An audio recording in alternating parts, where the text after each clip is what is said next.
Hello everyone, welcome back to I knew class. আরও একটা নতুন ক্লাসে তোমাদের প্রত্যেককে জানাই স্বাগত। প্রতিদিনের ন্যায় সন্ধ্যা 6টায় আমরা বিপিএসসি প্রিভিয়াস ইয়ার আলোচনা করি। বিপিএসসি অর্থাৎ Bihar public service commission TRE 4.0 এর জন্য যারা প্রিপারেশান করছো তাদের জন্য ডেডিকেটেডলি এই ক্লাসটি। অর্থাৎ প্রতিদিন সন্ধ্যা 6টায় তোমরা একটা করে ক্লাস পাবে প্রিভিয়াস ইয়ার কোশ্চেন অ্যানালাইসিসের। আজকে আমরা টিআরই 1.0 আসা কোশ্চেনগুলো নিয়ে আলোচনা করব। এর আগের দিনে অর্থাৎ গত দুদিন আমরা টিআরই 1.0 এর কোশ্চেন নিয়ে আলোচনা করছি। সেখানে কম্পালসারি ইংলিশ এবং কম্পালসারি বাংলা করে দেওয়া হয়েছে এবং টিআরই 2.0 এর সমস্ত কোশ্চেনগুলো আমরা করিয়ে দিয়েছি। কিছু কিছু পার্ট এখনো বাকি রয়েছে, সেই প্রিভিয়াস ইয়ারগুলো অবশ্যই আমরা দিয়ে দেবো। কমপ্লিট প্রিভিয়াস ইয়ার তোমরা এখান থেকে পাবে। এই প্রিভিয়াস ইয়ার পর্ব শেষ হলে আমরা এক্সপেক্টেড কোশ্চেন নিয়ে আলোচনা করব, যেটা হবে ম্যারাথন ক্লাস। আজকে আমরা শুধুমাত্র জিকে জিএস পার্টের ইতিহাসটা নিয়ে আলোচনা করব।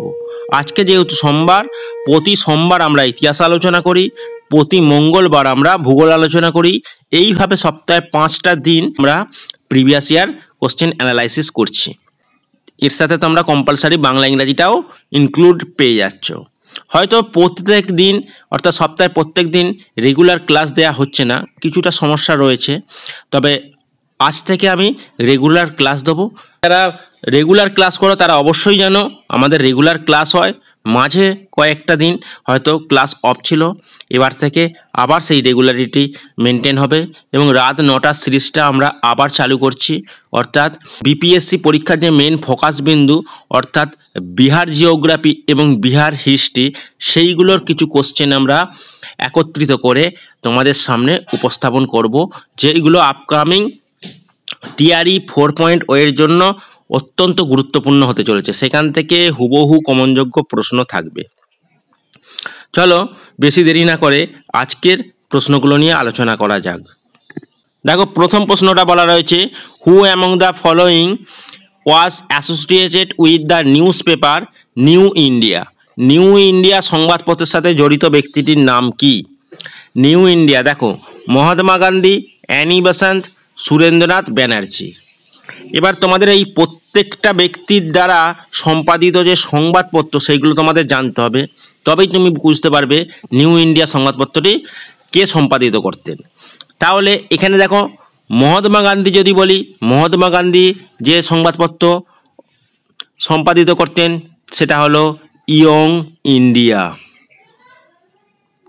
ইয়ং ইন্ডিয়া, মহাত্মা গান্ধীর দ্বারা সংবাদপত্র যেটা ছিল সেটা হচ্ছে ইয়ং ইন্ডিয়া। সুরেন্দ্রনাথ ব্যানার্জির কথা যদি বলি, তিনি বেঙ্গলি পত্রিকাটি সম্পাদনা করতেন, বেঙ্গলি পত্রিকা। এবং অ্যানি বেসান্ত, ইনি নিউ ইন্ডিয়া সংবাদপত্রটি প্রকাশনা করতেন, মানে সম্পাদিত করতেন। তাহলে এখানে অপশান বি হয়ে যাবে কারেক্ট অ্যান্সার। বাকি যে ইনফরমেশানগুলো বলবো এই ভিডিওতে, তোমরা অবশ্যই সেই ইনফরমেশানগুলো নোট ডাউন করে রেখো বা স্ক্রিনশট নিয়ে রাখতে পারো। আপকামিং পরীক্ষার ক্ষেত্রে সেটা খুবই গুরুত্বপূর্ণ হতে চলেছে। দেখো, হু অর্গানাইজ দ্য স্বদেশ বান্ধব সমিতি during the Indian freedom struggle? অর্থাৎ ভারতের যে জাতীয় সংগ্রাম, ভারতের যে স্বাধীনতা সংগ্রামের সময় স্বদেশ বান্ধব সমিতি কে নির্মাণ করেছিলেন, কে তৈরি করেছিলেন? Option A Ashwini Kumar Dutta, option B Batukeshwar Dutta, option C Surya Sen. এক্ষেত্রে কারেক্ট অ্যান্সার কী হবে? এক্ষেত্রে কারেক্ট অ্যান্সার হবে অশ্বিনী কুমার দত্ত। সূর্য সেন, যাকে আমরা মাস্টারদা নামে চিনি, তিনি চট্টগ্রাম অস্ত্রগার লুণ্ঠনের সঙ্গে জড়িত ছিলেন, মাস্টারদা সূর্য সেন। দেখো, who accompanied Mahatma Gandhi during Champaran indigo movement? Champaran indigo movement কবে হয়েছিল? 1917 সালে। চম্পারণ সত্যাগ্রহ, বাংলায় বললে চম্পারণ সত্যাগ্রহ 1917 সালে। ভারতে প্রচলিত বা ভারতে প্রথম যে সত্যাগ্রহ, গান্ধীজির দ্বারা প্রথম সত্যাগ্রহ এই 1917 সালে চম্পারণ সত্যাগ্রহ ছিল। এবং এখানে তিনি এরপর তিনি পরপর 3টে সত্যাগ্রহ করেছিলেন, 1917, 1918। 1918 দুটো ছিল, এক হচ্ছে আহমেদাবাদ সত্যাগ্রহ আর একটা কি তোমরা অবশ্যই আমাকে কমেন্ট করে জানাও। নেক্সট দেখো, এর সাথে দেখো এখানে কে কে চম্পারণ সত্যাগ্রহে গান্ধীজিকে অ্যাকম্পেন্ড করেছিলেন, মানে সাহায্য করেছিলেন।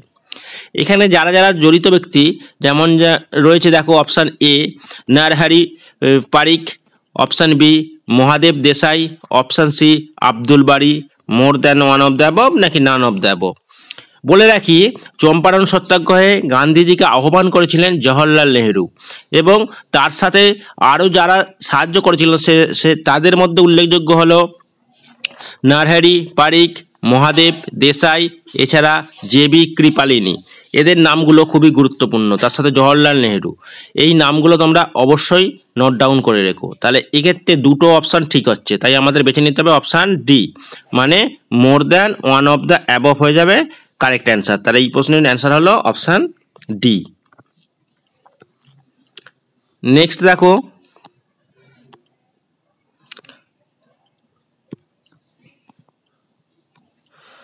Next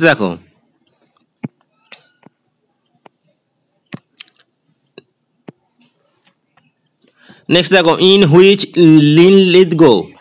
which date Linlithgow order to fire on the mob of Patna and its surrounding during the August Revolution 1942। 1942 সালে যখন আগস্ট রিভলিউশন হয়েছিল, অর্থাৎ ভারত ছাড়ো যে আন্দোলন, সেই ভারত ছাড়ো আন্দোলন আগস্ট মাসে শুরু হয়েছিল বলে এটি ইতিহাসে আগস্ট রিভলিউশন নামেও পরিচিত। তা এই ভারত ছাড়ো আন্দোলনের সময় লিনলিথগো পাটনা এবং তার পার্শ্ববর্তী এলাকায় ফায়ার করার অনুমতি দিয়েছিল। কোন ডেটে, মানে 1942 সালের কবে? 5ই আগস্ট, 15ই আগস্ট, 25শে August, more than one of the above নাকি নান অফ দ্য অ্যাবভ? এক্ষেত্রে সঠিক অ্যান্সার কী হবে? এক্ষেত্রে সঠিক অ্যান্সার হয়ে যাবে নান অফ দ্য অ্যাবভ, মানে অপশান ই আমাদের বেছে নিতে হবে, নান অফ দ্য অ্যাবভ এই প্রশ্নের অ্যান্সার। কারণ 11ই আগস্ট 1942 সাল এর সঠিক অ্যান্সার হবে। 11ই আগস্ট 1942 সালে পাটনা এবং তার সারাউন্ডেড এলাকায় লিনলিথগো ফায়ার করার অনুমতি দিয়েছিলেন 1942 সালের আগস্ট রিভলিউশনের সময়। নেক্সট দেখো, in which year was the Bihar Prantiya Kisan Sabha established, মানে কোন সময় বিহার প্রান্তীয় কিষাণ সভা গড়ে উঠেছিল? 1920, 1924, 1929, মোর than one of the above, none of the above? সঠিক অ্যান্সার কী হবে? সঠিক অ্যান্সার হয়ে যাবে 1929, অপশান সি। এই বিহার প্রান্তীয় কিষাণ সভা যে নির্মাণ করেছিলেন, এর সাথে জড়িত ব্যক্তিরা হচ্ছে সহজানন্দ সরস্বতী। কি বললাম? সহজানন্দ সরস্বতী।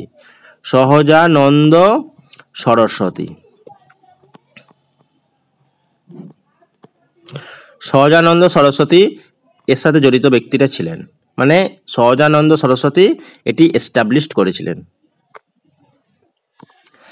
নেক্সট দেখো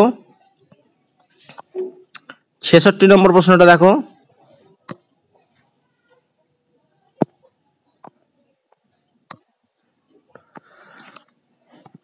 which of the following revolt took place due the imposition of tax on keeping of long breed? Tax ইম্পোজিশনের জন্য, অর্থাৎ কর আরোপ করার জন্য যে আন্দোলনটা হয়েছিল, Faraizi, Pagalpanthi, Wahabi, more than one of the above, none of the above? এক্ষেত্রে সঠিক অ্যান্সার কী হবে? এক্ষেত্রে সঠিক অ্যান্সার হয়ে যাবে অপশান এ, ফরাসি আন্দোলন। নেক্সট দেখো 67 নম্বর প্রশ্নটা আমরা দেখে নিই।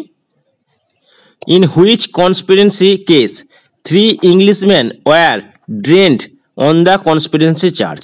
বলছে কোন ষড়যন্ত্র মামলায় 3 জন ইংরেজকে দায়িত্ব দেওয়া হয়েছিল সেই মামলাটিকে পরিচালনা করার জন্য?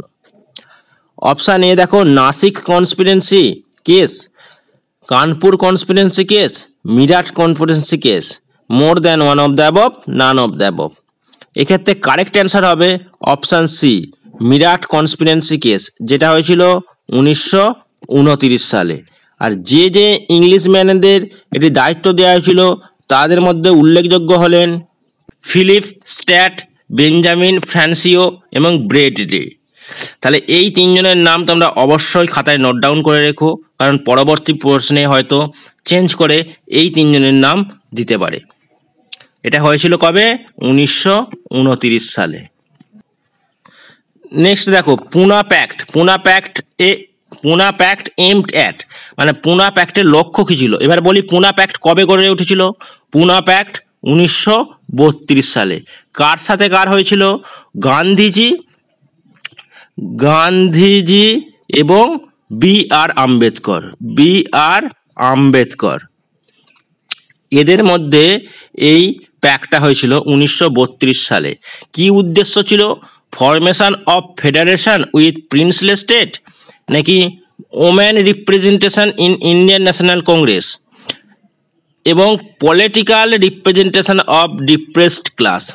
মানে পলিটিক্যাল রিপ্রেজেন্টেশন মানে রাজনৈতিক যে রিপ্রেজেন্টেশনগুলো হবে সেটা নিম্ন শ্রেণীর ক্লাসদের জন্য, নিম্ন শ্রেণীর ক্লাসের মানুষদের জন্য, নাকি ন্যাশনাল কংগ্রেসে মহিলাদের রিপ্রেজেন্টেশনের জন্য, নাকি নতুন প্রিন্সলি স্টেট যে ফেডারেশন ফরমেশন হবে সেই ফরমেশনের জন্য। এক্ষেত্রে সঠিক অ্যান্সার কী হবে? সঠিক অ্যান্সার হবে option C, political representation of depressed class. Next, where was the first all India Congress socialist conference held? কোথায় সর্বভারতীয় কংগ্রেসের সোশ্যালিস্ট পার্টির যে কনফারেন্স হয়েছিল, সভা হয়েছিল, সেটা কোথায়? Option A Patna, option B Bhagalpur, option C Muzaffarpur, option D more than one of the above, নাকি নান অফ দ্য অ্যাবভ। এক্ষেত্রে সঠিক অ্যান্সার হয়ে যাবে অপশান এ পাটনা। এটা বলে রাখি 1934 সালে জয়প্রকাশ নারায়ণের দ্বারা ইন্ডিয়ান সোশ্যালিস্ট পার্টি গড়ে উঠেছিল এবং তার প্রথম সভা পাটনায় গড়ে উঠেছিল। ঠিক আছে, মানে পাটনায় হয়েছিল প্রথম সভা। নেক্সট দেখো 70 নম্বর প্রশ্নটা তোমরা খেয়াল করো। Who was the author of biography of Kunwar Singh and Amar Singh? Kunwar Singh এবং অমর সিং এর যে বায়োগ্রাফি কে রচনা করেছিলেন? M N. Roy, Kalikinkar Dutta, Jawaharlal Nehru, more than one of the above, none of the above. এক্ষেত্রে সঠিক অ্যান্সার কী হবে? এক্ষেত্রে সঠিক অ্যান্সার হয়ে যাবে option B, Kalikinkar Dutta. Next দেখো 71, Subhash Chandra Bose became the president of Indian National Congress in Tripuri season by ডিফেটিং।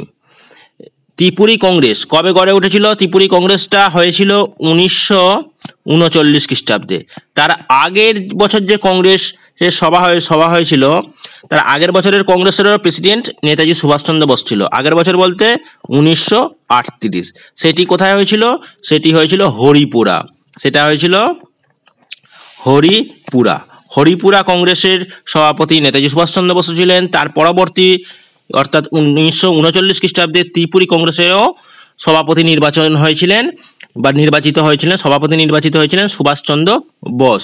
কাকে পরাজিত করে? দেখো, পট্টবী সীতারামাইয়া, রাসবিহারী বোস, জওহরলাল নেহেরু। এক্ষেত্রে সঠিক অ্যান্সার কী হয়ে যাবে? পট্টবী সীতারামাইয়া। গান্ধীজির অনুমোদিত প্রার্থী ছিলেন পট্টবী সীতারামাইয়া। তাকে পরাজিত করে 1939 খ্রিস্টাব্দে ত্রিপুরি কংগ্রেসে নেতাজি সুভাষচন্দ্র বোস প্রেসিডেন্ট নির্বাচন হয়েছিলেন। এবং যদিও তিনি এই পদ থেকে সরে এসেছিলেন এবং নতুন করে একটা দল গড়ে তুলেছিলেন, সেই দলটির নাম কি? Forward block. তিনি আলাদাভাবে দল গঠন করলেন। কবে? 1939 খ্রিস্টাব্দে। নেক্সট দেখো 72, which of the following is true about B.R.. Ambedkar?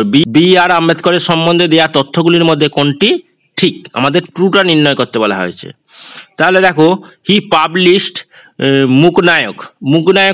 মুকনায়ক হচ্ছে একটা নিউজ পেপার। ওকে, তা এটি বলা হয়েছে যে মুকনায়ক সংবাদপত্রটি বি.আর. আম্বেদকর প্রকাশ করেছিলেন। অপশান বি দেখো, হি ফাউন্ডেড বহিষ্কৃতি হিতকারিণী সভা তিনি নির্মাণ করেছিলেন। হি পাস্ট অ্যাওয়ে 1956 এবং তিনি মারা গিয়েছিলেন 1956 সালে। এক্ষেত্রে এখানে দেওয়া তথ্যগুলোর মধ্যে তিনটেই কিন্তু সত্য। হ্যাঁ বন্ধুরা, মুখনায়ক নিউজ পেপারটির সম্পাদনা করতেন বি.আর. আম্বেদকর। তিনি বহিষ্কৃতি হিতকারিণী সভা গড়ে তুলেছিলেন এবং তিনি মারা গিয়েছিলেন 1956 সালে। তাহলে তিনটেই যখন সঠিক, তাহলে আমাদের বেছে নিতে হবে মোর than one of the above.